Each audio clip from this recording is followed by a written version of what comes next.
یا ذل جلال والاکرام د بعضې محققینو په نسب باندې دې ته هغوی اسم اعظم ویلی دی. اسم اعظم هغه مبارک نوم دی چې د هغې سره بنده هر قسم سوال وکړي، الله جل شانه د بنده هر قسم سوال قبلوي. لکه اسم اعظم د ولستو او د یو کاڼي د پاسه د لاس کېښود، یا الله دا کاڼی ماته د سرو زرو کې، الله به د ستا په دعا سره دا کاڼی د سرو زرو کې. دې نه علاوه که یو انسان د یا ذل جلال والاکرام وظیفې ذکر کوي، یو دا چې د انسان که چېرته مالدار وي، الله به د غلانو، ډاکوانو وغیره نه محفوظ ساتي. او دویمه پیدا دا ده چې هر یو کار کوي نو په هر یو کار کې به ده ته اسانتیا وي، نقصان به دې نه کوي، په هر یو کار کې به الله جل شانه کامیابی. بسم الله الرحمن الرحیم. السلام علیکم ورحمت الله وبرکاته. زمارونو او خویندو، نن د الله جل شانه یو ډیر مبارک نوم دی، یا ذل جلال والاکرام. د دې یو داسې زبردسته وظیفه درته ښیم که دا وظیفه تاسو د نن نه شروع وکړله، د دنیا او د آخرت په ټولو کارونو کې به تاسو الله جل جلاله هغه کامیابی. که هغه د دنیا کارونه که د آخرت کارونه وي، د دنیا امتحانات که د آخرت امتحانات دي، په دواړو کې به الله جل شانه تاسو چې دی هغه به کامیابی. نور د دې نه علاوه د دې اسماء محققین ډیر زیات دي.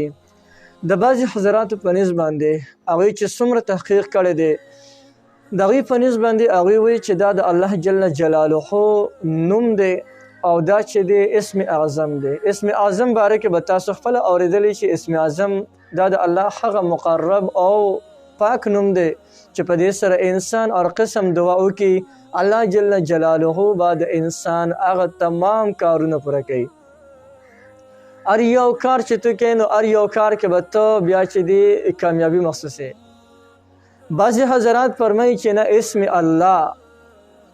الله دا چې دی اسم اعظم دی، لیکن هر یو کس په دې باندې ځان له ځانه تحقیق کړی دی. نو په هغې تحقیقاتو کې یو تحقیق دا هم دی چې یا ذل جلال والاکرام، نو بعضې حضرات فرمایي چې دا چې کوم دی اسم اعظم دی او دې سره بنده هر قسم سوال وکړي، الله جل شانه یې هغه سوال قبلوي. هر قسم پریشانۍ سره بنده مخامخ وي او د دې وظیفه راونیسي، هغه پریشانۍ به الله جل شانه د دې وظیفې په برکت سره ختمې کړي. دونه مبارک اسم خوم دی. دې نه علاوه که یو انسان د زیارت په ورځ باندې د سحر په ټیم کې د زیارت په ورځ باندې دا یا ذل جلال والاکرام دا اسم مبارک ولولي، نو الله جل او دا چې کوم دی لوري ځان سره وایي، په خولې باندې وایي، او د ده سره څه مال پروت دی، پیسې ورسره پرتې دي وغیره، هغه ځای کې د هغې د پاسه په یو پرچې باندې دا اسم مبارک ولیکي، یا د سره یو ښکلی مزدار سیز پروت دی او ډېر زیات قیمتي دی، دې د هغه سیز د پاسه دا ولیکي یا ذل جلال والاکرام.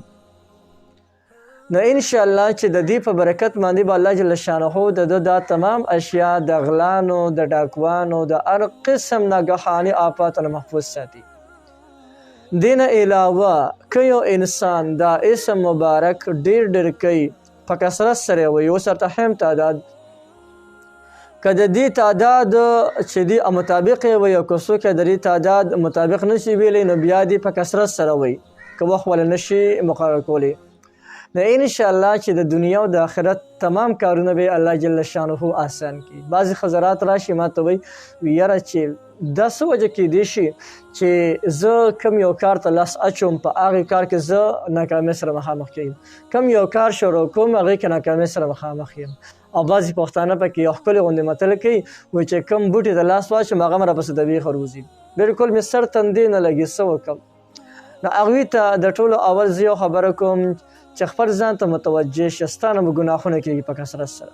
کله چې ستا نه د ګناهونو دا کثرت کم شلو، ګناهونه کم کا، هر یو کار به دې بیا سمون خوري.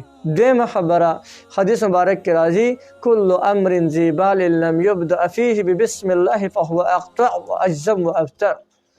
کم یو کار چې بغیر د بسم الله الرحمن الرحیم نه وشي، نو هغه لنډې وچې یعنې هغه قلیل البرکت وي، هېڅ برکت په هغې کې نه وي. فهو اقطع، هغې کې اړه برکت وي نه. نو یو چې یو کار شروع کوې نو بسم الله الرحمن الرحیم وایې، او بل دا اسم مبارک پابندۍ سره کوې نو انشاءالله چې په هر یو کاروبار د دنیا او د آخرت په هر یو امتحان کې به پاسې. که دنیا کې یو کار شروع کوې د دې اسم ذکر کوونکي ته تمام رکاوټونه ختمیږي، بند لارې چارې د هغه چې دی هغه روانېږي. کم یو کار ته کې نو په هغې کې به ته چې دی کامیابېږي. که یو انسان وي چې زه دا چې دی خپله وظیفه جوړوم او د دې ماته یو خاص مقدار وښوه، د دې مقدار دی 1100 کرتبه دا د ماسخوتن د لمانځه نه پس پابندۍ سره کې.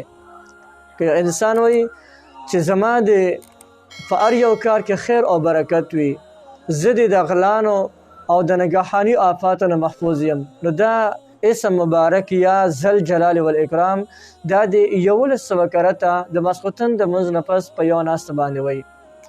انشاءالله چې د دې په برکت باندې به الله جل شانه د غلانو، د ډاکوانو او د نګهاني آفاتو نه محفوظ ساتي. بله خبره چې کوم یو کار کوي نو په هر یو کار کې به خیر او برکات وي. نو یو ډېره زبردسته وظیفه مې درته وښوله، بلکل تاسو کولی شئ، تاسو ته د دې مکمل اجازت دی، هر سړی د دې نه مکمل فایده اخیستلی شي.